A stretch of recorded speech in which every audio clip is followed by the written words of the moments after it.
Добрый вечер. Сегодня с вами другі выпуск онлайн-программы «Вино», присвячений сёлетняй прэміі Гідройца. І сёння з намі пісьменнік, намінант прэміі Гідройца Сергей Календа і выдавец кнігі Андруся Горвата Іван Кобзік. Са мной моя сувядоўца Дар'я Трайден. Ну, Дар'я, пачынай. Сергей, вы до нас прыйшлі ў якасці Сергея Календы, але у вас яшчэ ёсць другі псеўданім Александр Бацкель. Чым гэтыя две асобы адрозніваюцца? Ну, яны шмат чым адрозніваюцца. У першую чаргу я свайго сябра Бацкеля пасяліў не ў Мінску, і ў прынцыпе я пры яго дапамозе крыху больш аб'ектыўна і пачаў глядзець на тое, чым займаюся, так скажам. Мне не хапала кагосьці стварыць, каб пачаць разглядаць сваю літаратуру з іншага пункту гледжання, так скажам. Ну вось Бацкель які? Яму падабаецца Сергей Календа? Ну, складана сказаць, апошні раз, калі гэтае пытанне я разглядаў разам з ім, яно амаль нічым не скончылася, ну то бок там хутчэй можна было пасварыцца, бо з аднаго боку хутчэй мне больш падабаецца Бацкель, а Бацкель я не думаю, што падабаецца Календа. Гэта так. Гэта такое складанае каханне. Ну так. Неўзаемнае. Тут яшчэ, ведаеце, пэўны час, пэўны тэрмін я да Бацкеля ставіўся, я яго раўнаваў. Ну, мне здавалася, што ён занадта лепей за мяне. Ну, таму ў мяне такое было абсалютна нармальнае, здаровае жаданне яго забіць. Ну, ведаеце, як мы ў універсітэце вывучалі там пра аўтара і які можа выступаць там, напрыклад, проста скрыптарам і альбо ствараць сабе нейкае іншага чалавека, які будзе наадварот жыць лепей за яго. Гэта таксама не вельмі добра, мне здаецца. Але мне падабаецца. Але пакуль не забілі? Не, ён пакуль што адпачывае, яго і так шмат працаваў. Тут яшчэ такое пытанне, ну, падваенне, гэта таксама карысна для творчага жыцця, бо дазваляе табе не заставацца на адным месцы. Ты шукаеш шмат розных магчымасцяў, стыляў, а я да гэтага часу знаходжуся ў такім сур'ёзным пошуку ўвогуле ўсяго на свеце, што тычыцца літаратуры. Таму мне цікава было яго стварыць і паглядзець, што з гэтага атрымаецца. Іван, вось наконт не стаяць на месцы, гэта дакладна пра вашага пратэжэ Андруся Горвата, які да нас не прыйшоў, таму што ён зараз недзе паміж Італіяй і Хрватыяй. Як вы вырашылі ўвогуле надрукаваць па сутнасці пасты з Фейсбука у выглядзе кнігі? Гэта была ваша ідэя ўласна? Не, гэта была ідэя ўсё ж такі Горвата, паспяховая ідэя, відаць, у добры час сфармуляваная. Ён гэту ідэю сфармуляваў у Фейсбуку, і, мабыць, я быў адным з першых, хто гэты пост яго прачытаў, ну і вось адказаў яму, што мы можам гэта надрукаваць. Ну і неяк завярцелася, і праз некаторы час ён напісаў мне, што ну, мы гатовы друкаваць. Напісаў, што я разглядаў шмат іншых прапаноў, ну але хтосьці да мяне паставіўся не надта ўважліва, хтосьці прапанаваў больш высокія, чым у вас кошты, увогуле мне з вамі падабаецца. Ну і ўсё, і потым ён прыехаў, прывёз кнігу, і мы пачалі працаваць. Ну, але ж паміж літаратурай і сацыяльнымі медыа існуе пэўная мяжа. Ці можна так лёгка і натуральна перанесці вось пасты ў Фейсбуку ў раман? Ну, як апынулася, можна, магчыма, і далей будуць такія кнігі з'яўляцца, магчыма, не. Ну, але тым не менш, вось поспех гэтай кнігі, вось 3 наклады, якія былі надрукаваны і прададзены, яны сведчаць пра тое, што гэта запатрабавана. Першы наклад быў крыху больш за 600 асобнікаў, ну, але гэта было... Ён распаўсюджваўся сярод тых, хто ахвяраваў грошы на гэта выданне, калі не памыляюся, на талацэ. І гэтая кніга разышлася менш, чым за дзень. Потым ужо Андрусь надрукаваў другі наклад, не звяртаючыся за нейкай дапамогай. Гэта была 1000 асобнікаў, і гэты наклад распрадаўся за 1,5 дні, калі не памыляюся. Адразу ж мы пачалі працу над трэцім накладам, там было 2000 асобнікаў. Па-мойму, яшчэ некалькі десяткаў ці соцень асобнікаў ёсць вось у кіёску Купалаўскага тэатра. Ну, але гэта, мабыць, таму, што вось Андрусь вельмі так прынцыпова ставіцца да распаўсюду, і вось толькі ў адной кропцы ён гэтыя кнігі прадае. Калі была магчымасць жыхарам ўсёй рэспублікі набываць у сваіх гарадах і мястэчках, то я думаю, што ўжо быў бы і 4-й наклад дзесьці у працы ці ўжо надрукаваны і прадаваўся. Але так вы пакуль яго не плануеце? Ну, пакуль Андрусь не плануе яго, я так разумею, што з гэтага падарожжа можа што-небудзь іншае прывязе і што-небудзь напіша. Можа, піша ўжо. Я, шчыра кажучы, не ведаю, стараюся ў яго планы не ўнікаць настолькі глыбока. А вось такое пытанне да вас, спадар Іван. Ці чакалі вы такога шалёнага поспеху ад кнігі? І чым, на вашу думку, абгрунтаваны? Чаму такі поспех у, здавалася б, звычайных фейсбучных замалёвак? Ну, мабыць, таму, што шалёны поспех у Фейсбука зараз. Ці чакалі, што ў Фейсбука будзе столькі карыстальнікаў, што ён будзе каштаваць столькі, колькі зараз каштуе. Ну, і вядома ж, і ў першую чаргу, гэта, канешне, талент аўтара, гэта вось нешта свежае, нешта такое раней не чутае, ці, можа, яно гэта і друкавалася, ну, але ізноў-такі з адсутнасцю Фейсбука не настолькі так дайшло да свайго адрасата. Мы ж усе ведаем, што ягоны аккаунт у Фейсбуку карыстаўся вялізнай папулярнасцю, і калі ён там выдаліўся з Фейсбуку, ну ці заблакаваў сваю старонку на нейкі час, это было проста для наведвальнікаў такой сумнай падзеі. Для мяне таксама, і было радасцю, калі ён аднавіўся.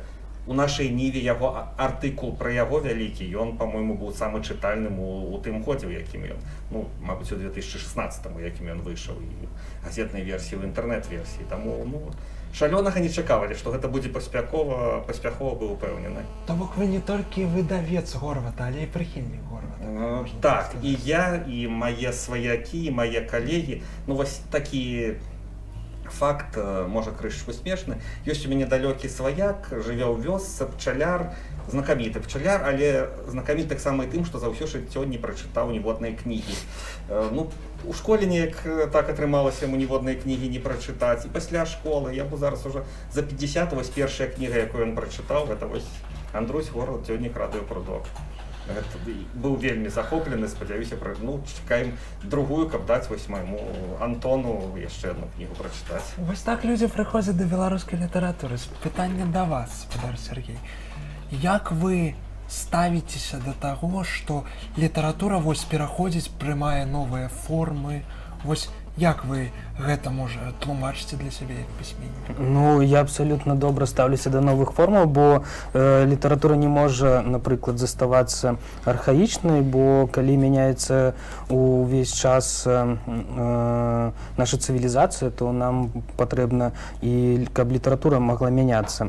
Гэта ідзе на карысць для тых аўтараў, хто паспявае за гэтай плыне, але ніхто не адмяняе класікі таксама, так? То бок ёсць магчымасць пашыраць формы і знаходзіць сябе ў чымсьці новым, і адначасова літаратура карысная тым, што ты можаш заставацца буйным раманістам, і таксама цябе будуць чытаць.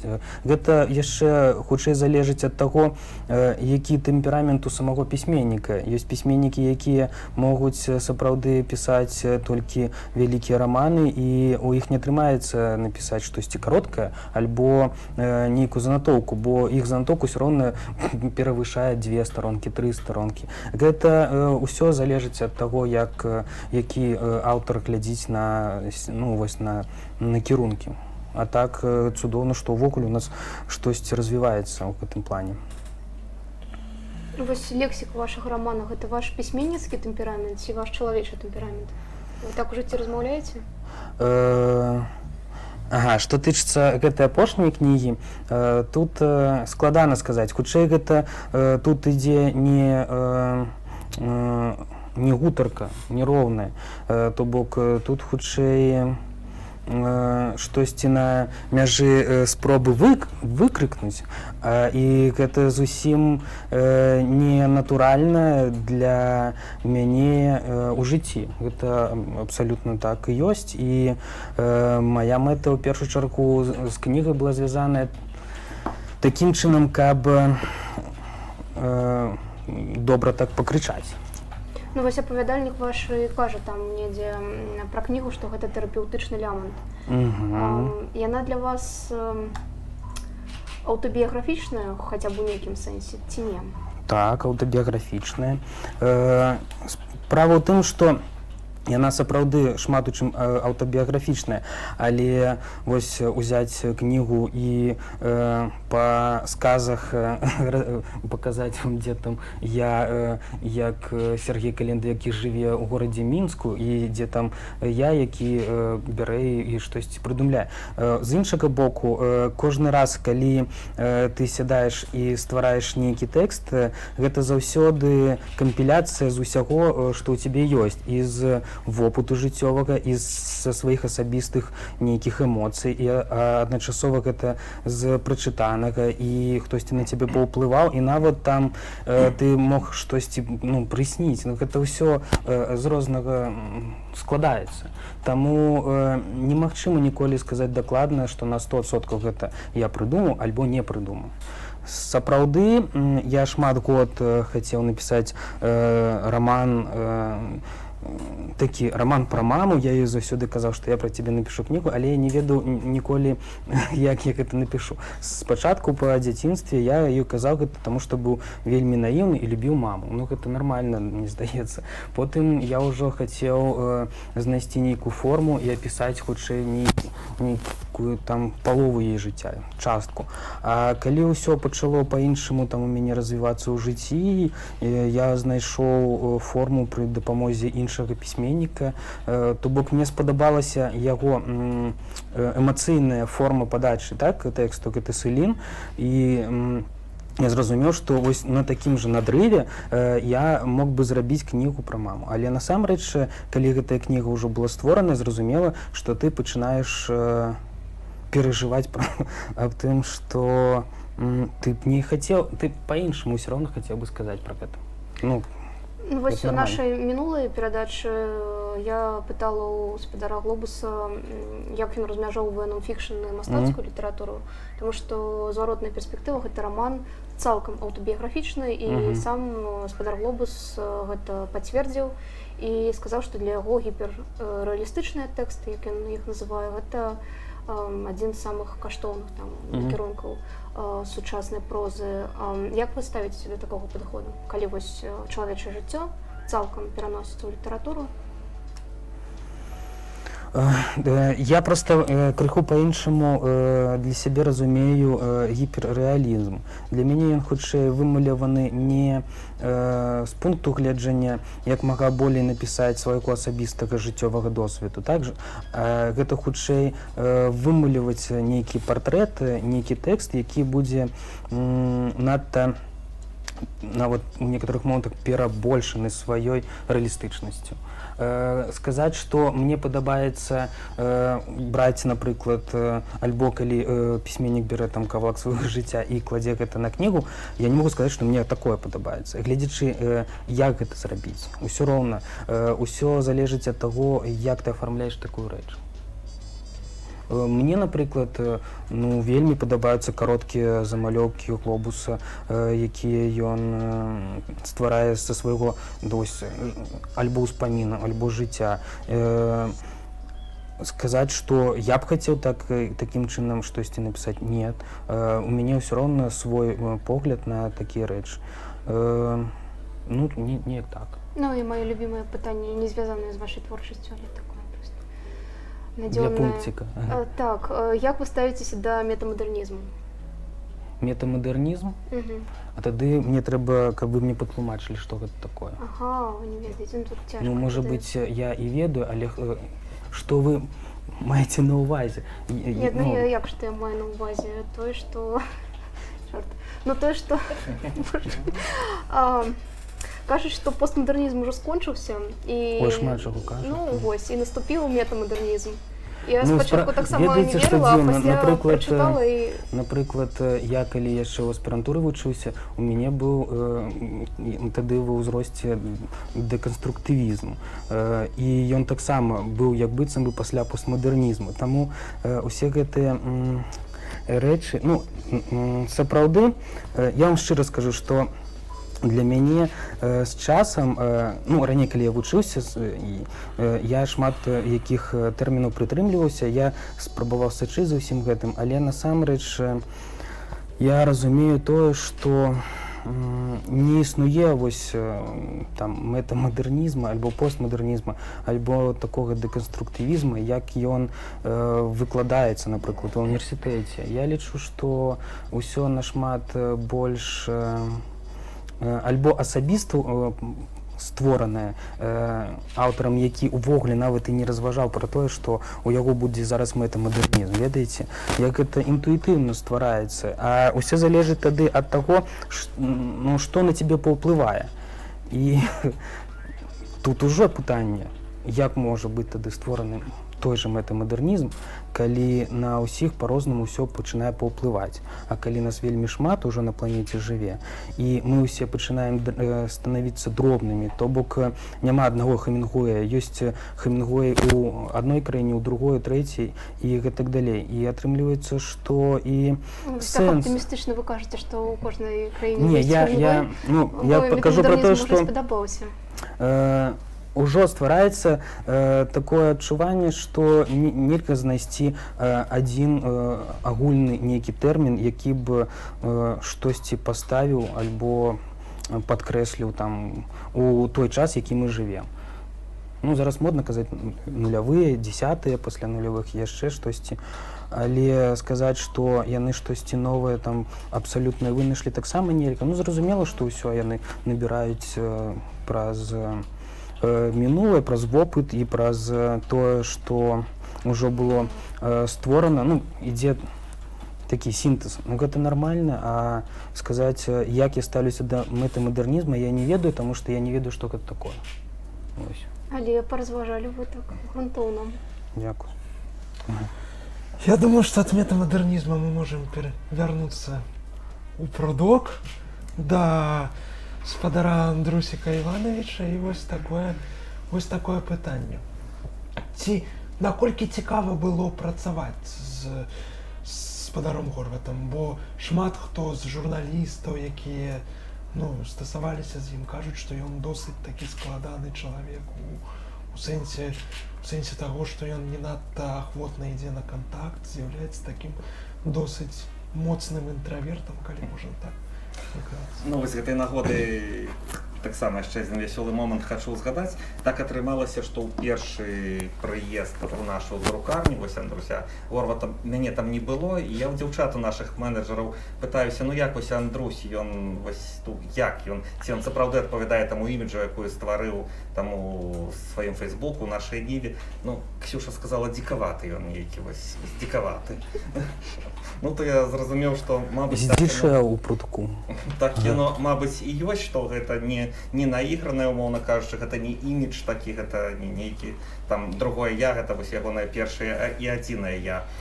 А працаваць было зручна, не было ніякіх праблем асаблівых, но папрасілі мойму прыбраць слова срака, ну прыбраў ён слова срака. Так просто взял и прыбраў. Можна было заменіць на дупу хаця б. Ну, я не ведаю, выніку, але вось, ну, паколькі ўсё ж такі было афіцыйнае выданне там з усімі. Але ж там, я памятаю, таксама ёсць нейкія такія...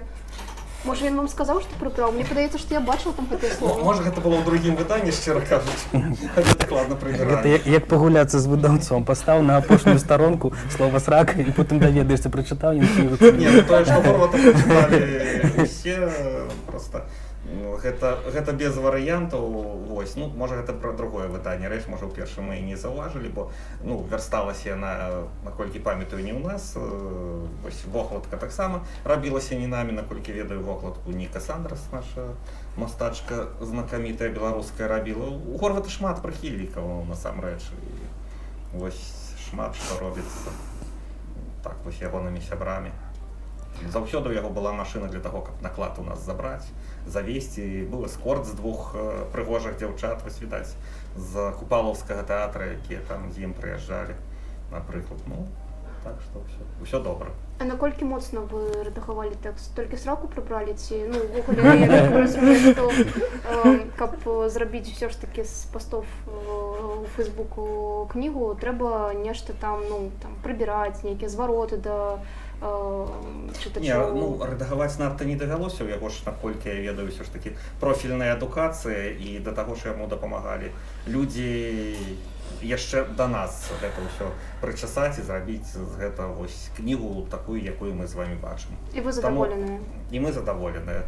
З большасці, насамрэч, у нас было паліграфічнае выкананне выдавецтва, але мы не дыктавалі яму, як гэта трэба зрабіць, ці што, ну, пацівна, што сапраўды, каб пасля не мець праблем ні нам, ні яму, ну, вось, некалькі момантаў такіх вось прыгладзілі, і ўсё. Ну, в такім випадку, раз уже ми заговорили про сраку, спитаю... Я узгадав про вас. Ні, спитаю вас на конт самоцензури. Самоцензури. Ти б сам виключив самоцензуру, Маріс. Так, про самоцензуру. Добре, глядзіце, калі, напрыклад, гледзячы да якога тэкста я падыходжу. Калі пытанне ідзе пра штосьці надта эмацыйнае, альбо каб штосьці дзесьці падкрэсліваць, я не супраць сказаць нейкія мацюкі, альбо там штосьці дадаць. Гэта ўсё насамрэч павінна належыць, і добра, што належыць толькі вырашэнню вось аўтару.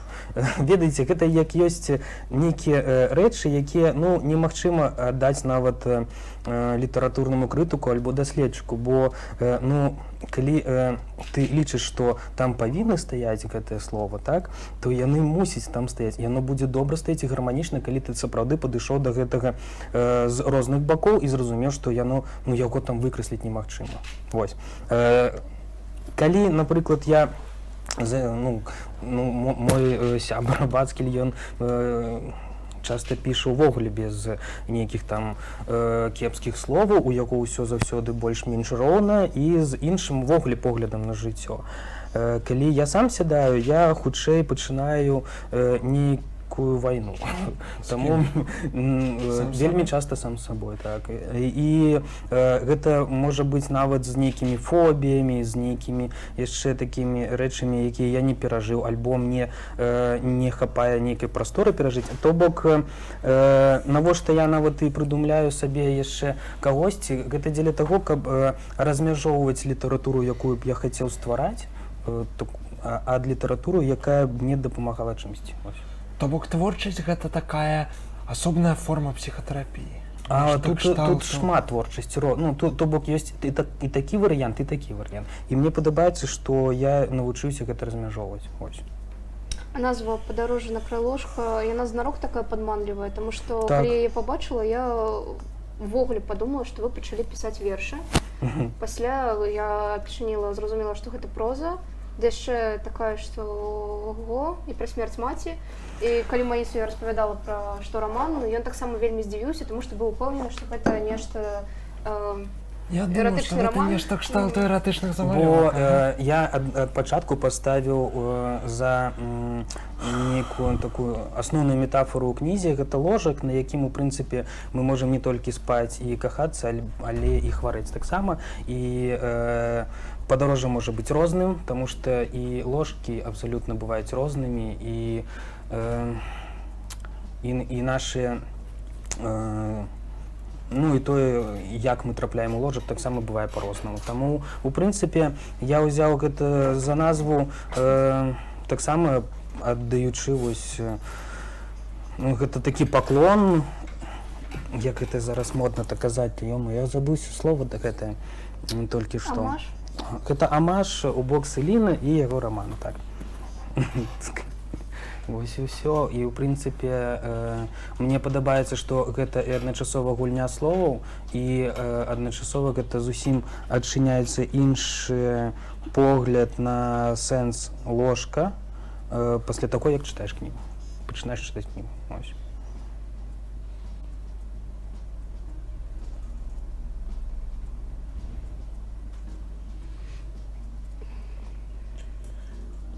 вы нас не напалохалі, гэта так, я задумалася.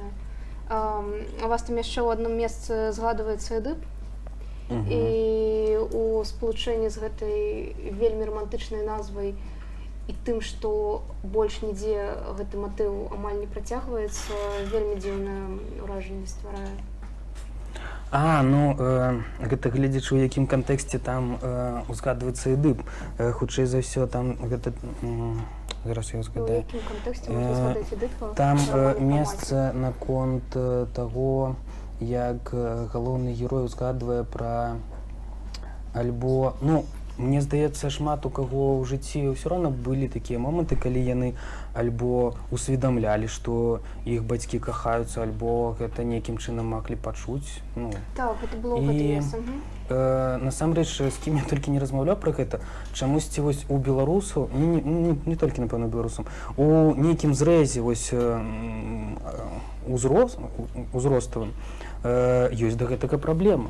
Я кажу, што а ты як з'явіўся на свет, калі б я ўявіў, што мои бацькі, так, твои бацькі могуць кахацца нават цяпер, і гэта нармальна, і ёсць праблемы з гэтым. У мяне, я памятаю, што мне было вельмі няёмка, што я ўвогуле пра гэта даведаўся. Але потым пачаў разважаць наконт таго, што мои бацькі таксама могуць кахацца, і я зразумеў, што гэта нармальна, у прынцыпе.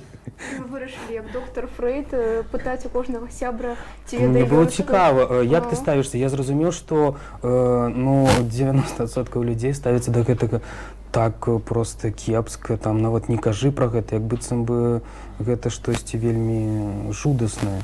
Але насамрэч, добра, мяне проста, ведаеце, мне маладыя бацькі былі. Мяне мама нарадзіла пасля 18, 18 з паловай там ей было, і бацьку 19 год. І мне зараз 32 гады.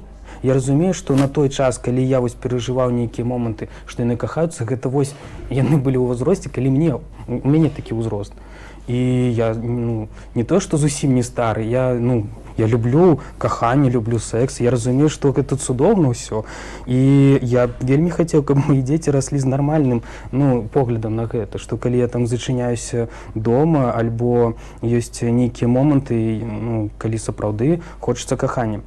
Мне яшчэ здаецца, тут праблема ў тым, што для мяне нават дзіўна было ў дзяцінстве, калі мае бацькі маглі ўзяцца за руку альбо абняцца. Я думаю, ого, што за хрень адбываецца, жэсць нейкая, там абняліся. Таму я лічу, што нам трэба як мага часцей адно з адным і абнымацца, і нават, зразумела, не французскі пацанок, але пацалавацца таксама можна, калі гэта могуць сядзець побач дзеці, і ўсё будзе нармальна. Каб не было вось гэтага заплюшчыць вочы, там забыцца на ўсё на свеце. Неяк так. Пасля гэтага маўчання, мне падаецца, будзе яшчэ больш доўгім, чым мінулы раз. Не будзе, таму што я прапаную зноў вярнуцца. Пацалавацца. Пасунуўся там ужо ад спадара Кобзіка.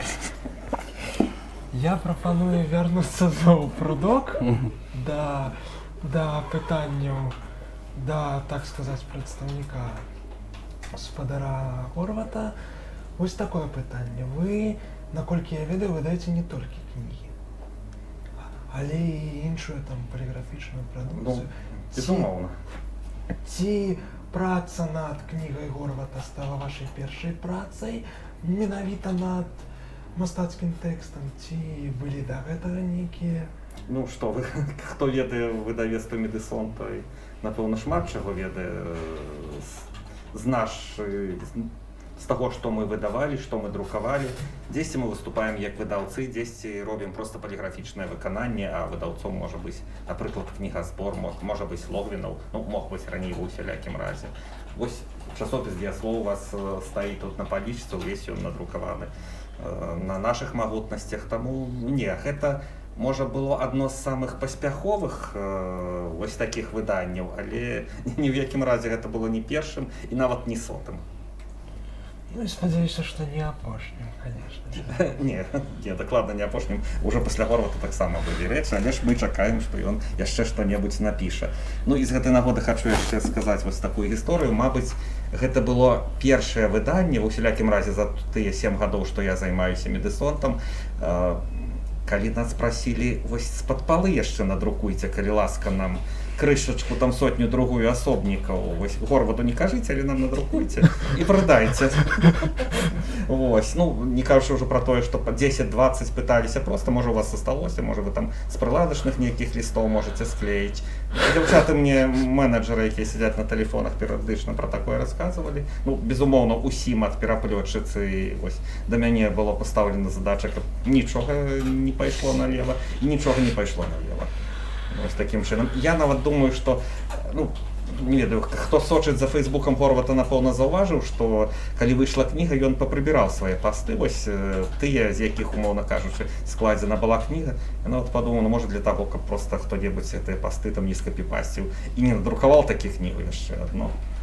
Ну, увогуле, то бок, да першага наклада гэтыя пасты яшчэ былі, і можна было чытаць іх у Фейсбуку. Мабыць, так, я не ведаю, на якім, на другім, на трэцім, можа, на накладзе вось раптам зніклі вось гэтыя тэксты 16-го года, якія, у якіх там і Медэсон таксама узгадаваўся.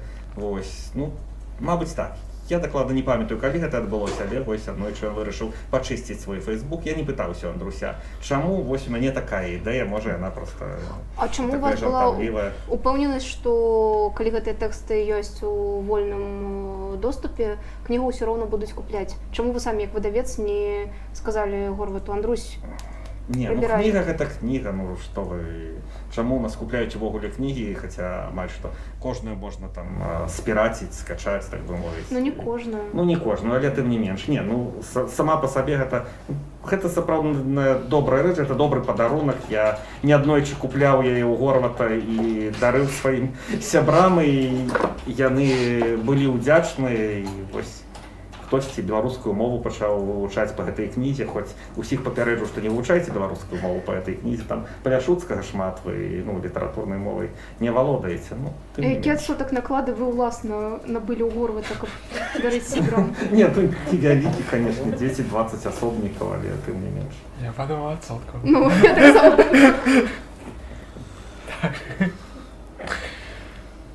Так, ну што, ці ёсць пытанні, ці можа пытанні ёсць Мы можем у так нашай- перайсці да у нашай наших публікі? так, гостей. Мы вам мікрафон нават дадзім, каб вас было чутно. І вас здымае камера. Ось. Ну, есть питання такое.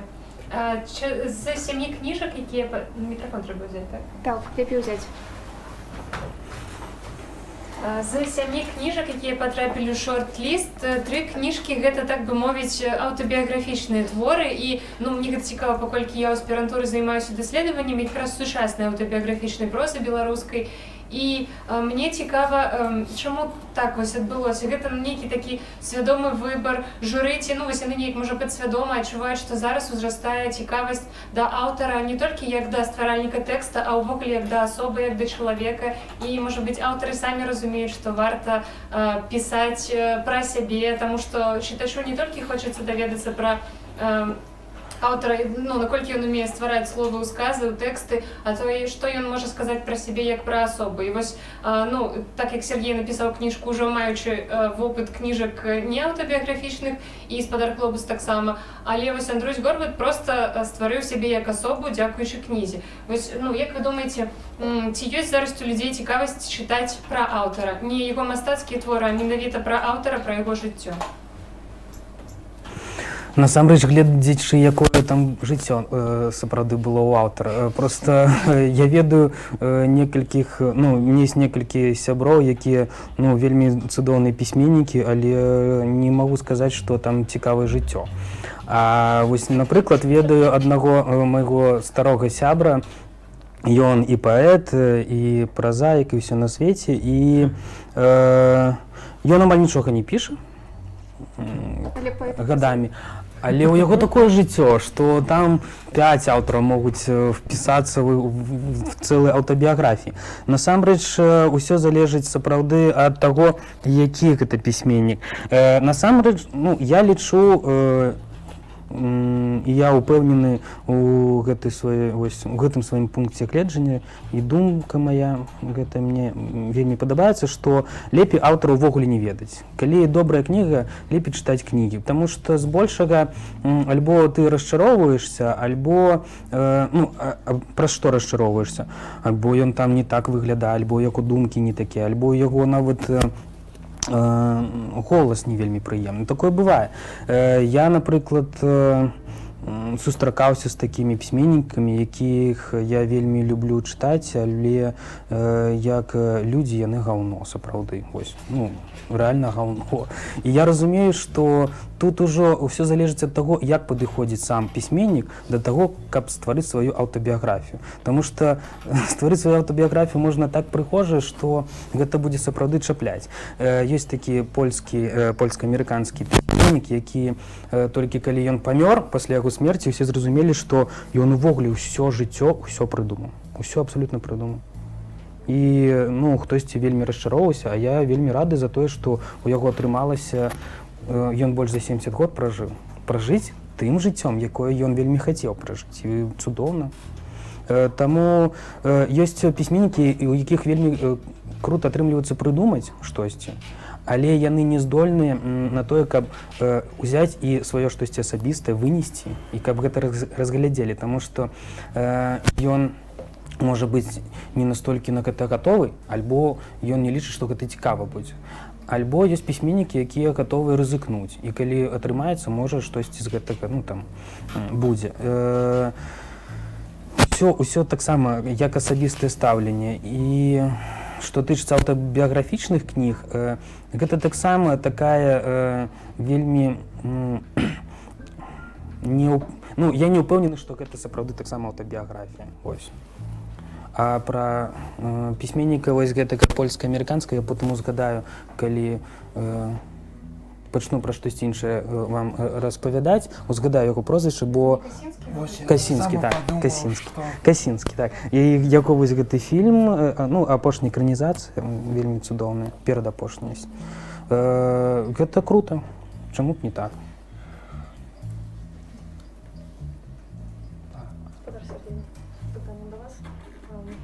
Есть такое известное высказывание Пушкина Александра Сергеевича о том, что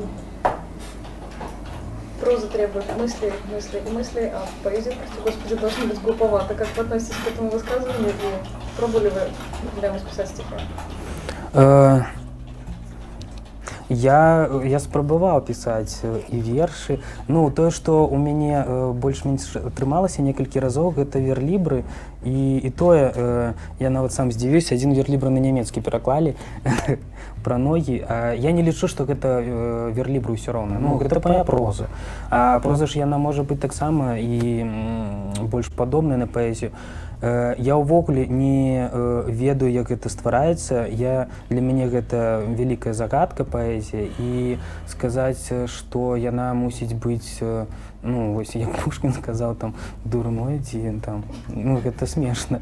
Бо для мяне ёсць мае ідэалы, пісьменнікі, якія сапраўды пішуць неверагодную нейкую пісалі паэзію. І я разумею, што гэта нейкая вяршыня, якую мне ніколі не дасягнуць і не зразумець. Сказаць, што проза можа быць толькі разумнай, гэта таксама смешна, бо я чытаў шмат розных кніг, і у мяне дома вялікая бібліятэка, але я часам, калі мінула 2 гады, я станаўлюся на лесвіцу і пачынаю ўсе гэтыя паліцы свае праглядаць. І кожныя 2-3 гады я разумею, што ад гэтых кніг я ўжо гатовы пазбавіцца. Я лічу, што гэта ўжо вельмі кепская проза. То бок проза таксама залежыць ад таго, колькі часу ты жывеш, што чытаеш і як ты развіваешся, у прынцыпе. Эвалюцыянуеш. Не могу, потому что у меня есть книги, якія я доўгі час пишу, а есть якія вельмі хутка. Напрыклад, апошнюю кнігу я стараўся напісаць вельмі хутка, каб потым доўгі час яе не перачытваць. І, в прынцыпе, гэта нават, мне здаецца, адчуваецца ў самой кнізе, што яна такая на надрыве хуткая. А ёсць, напрыклад, казкі такія дарослыя, містычныя, я пішу з 2012-го. У мяне толькі 3 казкі ёсць. У прынцыпе, розныя тэмпы да розных нейкіх рэчаў. Так, ці ёсць, можа, яшчэ пытанні ў аўдыторыі? Давайте такое серьезное питание. Мне вельмі сподобалось, як ви почали розмовляти про всілякий постмодерн з абстрактною лексикою. Да мы ж пакуль яшчэ гэта мы так у розуме трымалі. Не, мы трымалі, ты не меш. Питання такое. Калі ми розмовляємо про постмодерн, я трохи за гэты хвост гэтага ліса потянув, то одно из складок этого постмодерна есть смерть автора, смерть текста, тра-та-та, текст умер, тра-та-та, и там было целый шерах таких маніфестаў на гэты конт. Я працую з беларускім кіно і сцэнарамі. И, на мой погляд, одна из таких больших проблем белорусского кино – это сценарий. Ты, кто сценаристы, яны не пишут книгу. Ты, кто пишет книгу, не пишет сценарий, а ты, кто здымает, не читает ни першых, ни других. Ці може у вас были думки неяк попрацаваць са сцэнарамі, з беларускім кіно, і ці може штосьці ў гэты конт, у візуальнае мастацтва? Ці было жаданне, ці ёсць планы, ці можа вы что-то гэта пракаментуеце, што ведаю гэта. И так далее. Что про это? 5 год таму мне прапаноўвалі зрабіць адзін сцэнарый. Я адмовіўся, таму што палічыў, што у мяне не хапае ні вопыту, ні ўзросту, каб зрабіць штосьці нармальнае.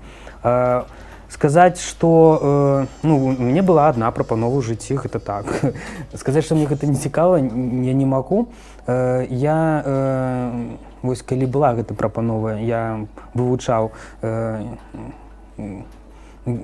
такі накірунак, як сцэнарнае мастацтва, гугліў, зразумела, і шмат чаго цікавага нагугліў, але зразумеў, што як пісьменнік, які любіць формы прозы такія больш раманныя, калі апавяданні, вельмі цяжка зрабіць сцэнар, бо сцэнар трэба навучыцца выкрэсліваць і ставіць штосьці такое, акцэнты расстаўляць. Я не ўмею расстаўляць акцэнты. Як гэта навучыцца, гэта патрэбны вопыт. Гэта значыцца, трэба ісці на Беларусьфільм і казаць, каб цябе паставілі хаця б хлапушкай працаваць, каб зразумець, дзе якія ідуць вось гэтыя акцэнты. І пасля нейкага вопыту зразумела, што было б цікава, чаму б не. Гэта сапраўды такая ніша, якую можна было б узбагаціць, бо я разумею, чаму сцэнарысты яны не пішуць, напрыклад, мастацкую літаратуру, бо гэта цяжка, калі ты заточаны па сцэнарый. Гэта зусім, для мяне гэта зусім іншая рэч. Гэта вельмі тэхнічная, прафесійная, разважлівая, вось адразу ўжо зробленая такая праца, якая будзе накіроўваць і рэжысёра, і аператара на тое, каб паставіць патрэбную карцінку. Гэта розныя рэчы, так. Вось пра тое, хто на што заточаны, у нас ёсць пытанне ад нашых гледачоў. Пра што піша пісьменнік свае кнігі?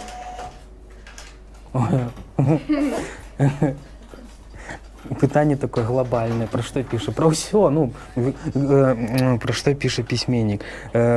Глядзіце, напрыклад, на дадзены момант у мяне ёсць ідэя адной кнігі, я яе пішу. Але сказаць, што там адна ідэя немагчыма, там 9 ідэй. І ўсе яны падаюцца рознымі, але насамрэч іх аб'ядноўвае горад, бо адбываецца ўсё ў адным месцы. Іх аб'ядноўвае каханне таксама. Вось, тэма кахання, яна, мне здаецца, не закрытая даўно, і яна заўсёды будзе не закрытая. Проста ёсць архетыпы, якія ты як творца выкарыстоўваеш, і ты ўсё жыццё будзеш выкарыстоўваць гэтыя архетыпы, ты нікуды не падзенешся. Каб змяніць архетыпы, трэба змяніць гэтую планету. Вось вы не толькі творца, але і рэдактар.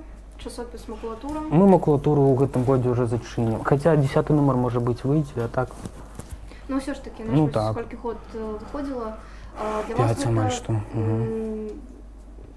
Гэта было чым? Было ці будзе яшчэ? Можа, спроба прыўнесці у беларускую літаратуру, не то што прыўнесці, ну, даць прастору пэўную для маладых галасоў, каб яны прагучалі? Ці не? Ну, у першую чаргу гэта была спроба аб'яднаць мастацтва і літаратуру, бо мы з маёй былой ужо жонкай Васілісай пачалі працаваць з гэтым праектам. І гэта першае аб'яднаць. А другое, там сапраўды мы пачалі друкаваць ну, такую літаратуру, якая не зусім можа быць ну, фарматная была. То бок, калі там Ну, вось вы ў нейкім інтэрв'ю казалі, што для вас гэта таксама спроба пераадолець цэнзурныя рамкі. Ну так, вось я зараз успамінаю усе гэтыя тэксты, які там насамрэч мы калі вось пачалі працаваць з макулатурай, нягледзячы на яе тэмы, там былі тэмы альбо якія былі датычныя да краін, альбо да нейкага сюррэалізму ці яшчэ чагосьці. І вось калі нават мы краналіся краін, все роўна мы атрымлівалі шмат тэкстаў, якія былі на мяжы, ну, я баяўся ўжо за сваё нейкае асабістае здароўе, бо калі ты атрымліваеш тэкст там пра каханне з мёртвай коткай, яшчэ штосьці, я пачаў разумець, што у нас, у нашай прасторы вельмі шмат людзей, якія не змаглі зачыніць нейкі вось свой гэты гештальт, і яны як пачалі дасылаць, ну, макулатура, не фармат, атрымлівайце. Друкавалі гэтыя пра каханне? Не, не дай Боже, ну, я ж... Зачынілі Божы гештальт чалавеку. Я б свой тады адчыніў нейкі новы гештальт, щоб я б з ім рабіў бы тады. Вы зараз там адчынілі такі гештальт усім. Ось, і, карацей, я зразумеў, што вельмі шмат андэграўнднай літаратуры, якая нідзе не друкуецца. І мы пачалі адбіраць найбольш цікавае, і насамрэч, і гэта была такая ў мяне ідэя, мы пачалі перамешваць невядомых аўтараў з вядомымі і ў рознай паслядоўнасці. І так атрымалася, што ў макулатуру пачалі трапляць ну, сур'ёзныя пісьменнікі.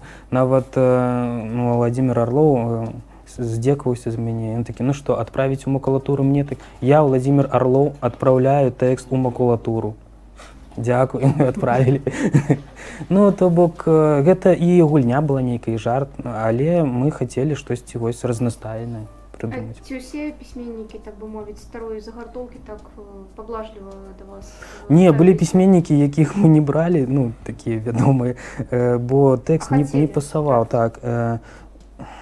І я потым атрымліваў такія лісты, што мне ўжо трэба, ў прынцыпе, не выходзіць з дому на усялякі выпадак.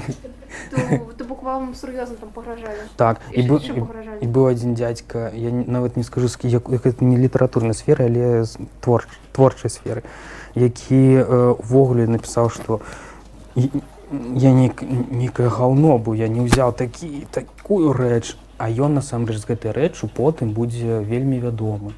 Ну, мінуў ўжо шмат год, я пра гэтую рэч нічога не чуеш. Ну, гэта ўсё, ведаеце, гэта нейкае... Я ведаю, што у нас праз тое, што не хапае прасторы, шмат у людзей з'яўляецца нейкіх захворванняў творчых. Рэальна творчае захворванне. Ім трэба вызваляцца, а ніхто іх не вызваляе.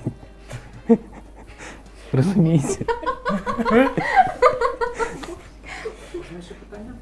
Можна? Вас зараз зноў будуць вербаваць у кіно. Ну, калі вы выдавец, то гэта трошкі бізнес, бо Медисонт мне вядома ўжо лет не ведаю, можа 15. Штосьці мы выдавалі, но это давно было.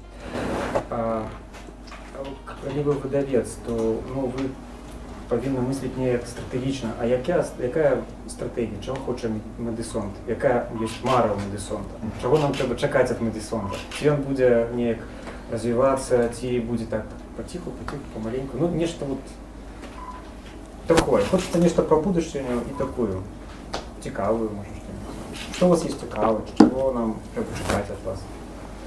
Ці, як я так казав, у мене є мара. Може, у вас є мара. Кінг. Ну, у наші часи тяжко сказати.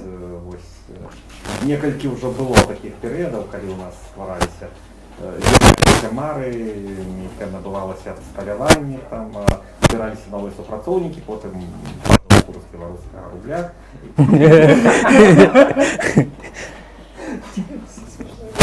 Білоруси закладники. Ну, і знову ось гэтый цикл повторявся. Так що стараємося жити некими такими ось досягненнями, може не надто великими у комерційному плані, у фінансовому, ну але ж вельми приємними, ось як видання того ж радыё Прудка Горвата, сапраўды, вось гэта зрабіла нам пачатак гэтага года. Мне вельмі прыемна было атрымліваць прэмію «Дэбют». На той момант гаспадар Горват быў у сваім прудку, там не мог адказаць, даць адысці ці што. Таму папрасіў мяне, і да апошняга моманту была інтрыга, хто атрымае, ці ён, ці нехта іншы, было прыемна з рук гаспадара Орлова гэта атрымаць. Я спадзяюся, што Горват яшчэ што-небудзь напіша ім, надрукуем. Спадзяюся, што не толькі Горвата, ну і што нейкая наша камерцыйная прадукцыя, рэкламная таксама будзе запатрабавана. Таму жыццё працягваецца такімі маленькімі крокамі.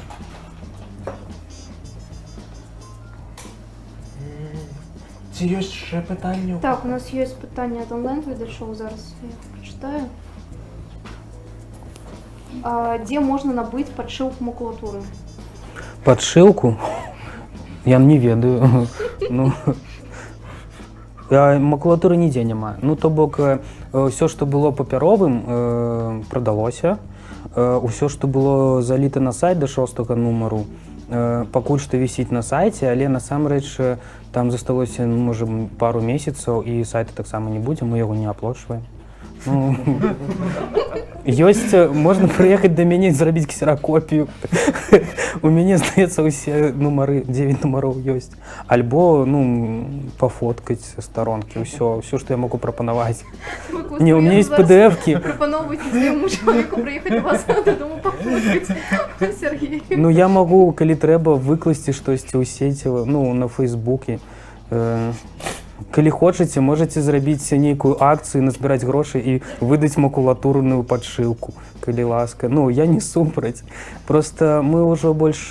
Ну, мы перасталі займацца часопісам, бо гэта вельмі цяжка, асабліва калі, напрыклад, ты читаешь некалькі месяцаў пра котак памерлых, ведаеце, стараешься знайсці сапраўды хаця б 10-15 добрых тэкстаў, потым ты вельмі шмат працы рабілі мастакі, каб зрабіць ілюстрацыю, ўсё на свеце.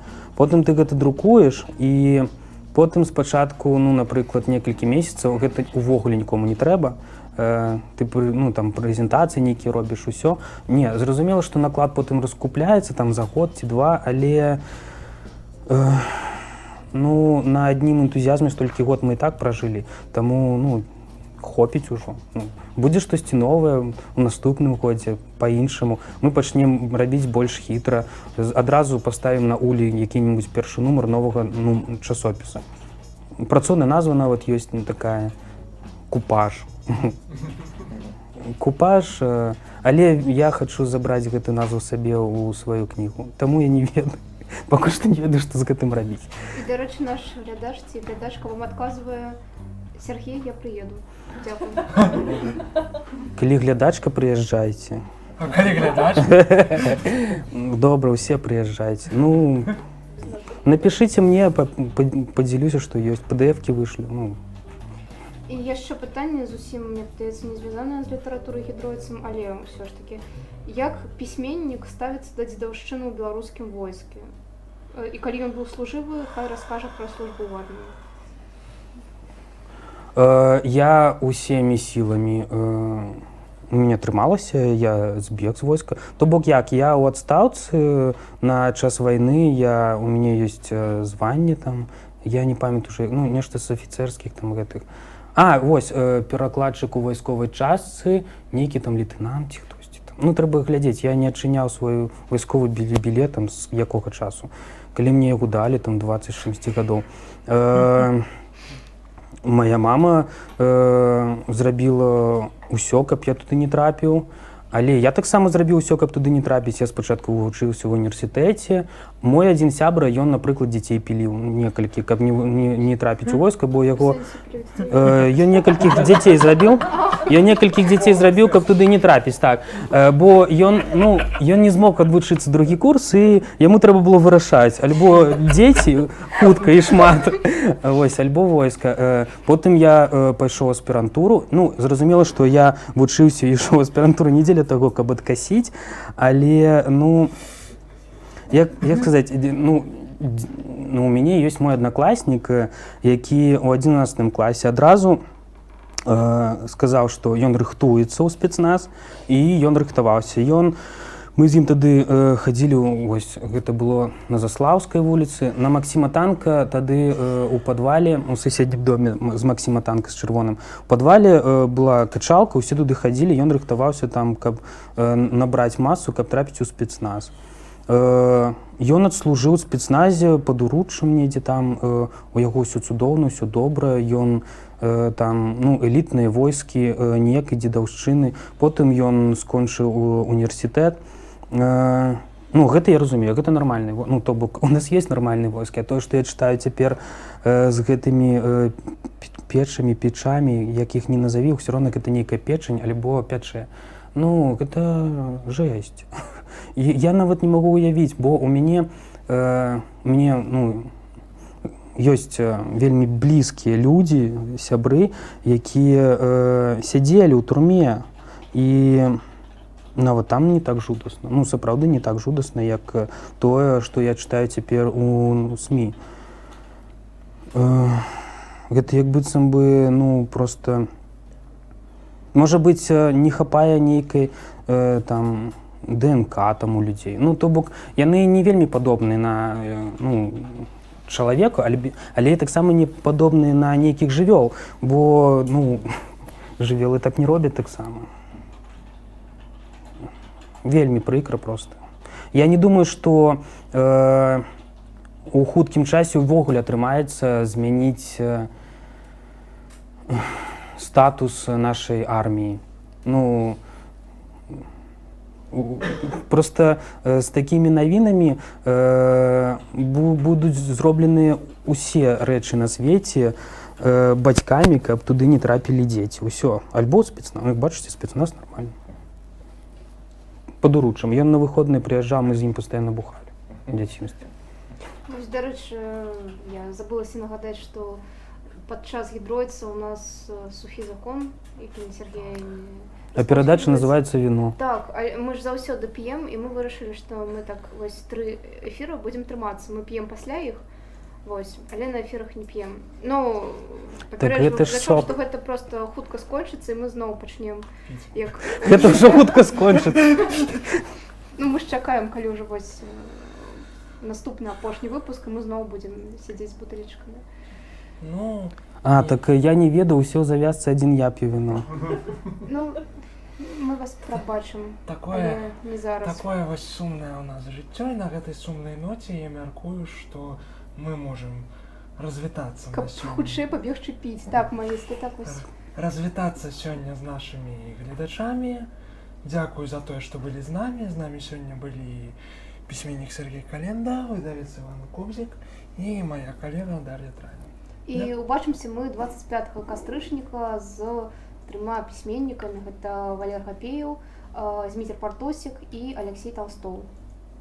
І вы таксама можаце далучацца да нас ці ў кнігарні Логвіна, ці падчас нам проставай трансляцыі праз YouTube.